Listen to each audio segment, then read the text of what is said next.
Монгол Улсын их хурлын даргын хуралд Монголын үйлдвэрчний эвлэлийн холбооны төлөөллийг өөрсдийнх нь хүслээр хүлээн авч уулзлаа. Уулзалт Монголын үйлдвэрчний эвлэлийн холбооны ерөнхийлөгч Амгаланбаатар, ерөнхий нарийн бичгийн дарга Адя, тээвэр холбоо, газрын тосны ажилтны үйлдвэрчний эвлэлийн холбооны дарга Рагчаа, боловсрол соёлын шинжилгээ ухааны үйлдвэрчний эвлэлийн холбооны дарга Бацорог, төмөр замчдын үйлдвэрчний эвлэлийн холбооны дэд дарга Баяранаар оролцлоо.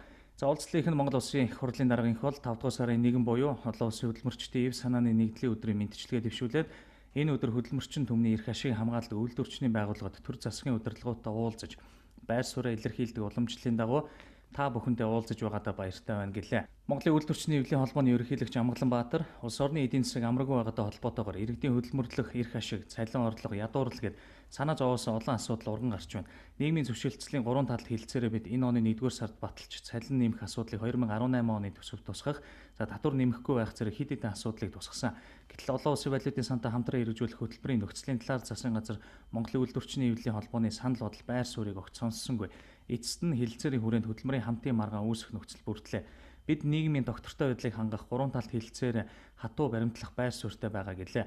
За тэрээр улсын хурлаар хэлэлцэх хөтөлмөрийн тухай хуулийн төсөлтөөр хамтран ажиллах шаардлага байгааг энэ үеэр онцлолоо.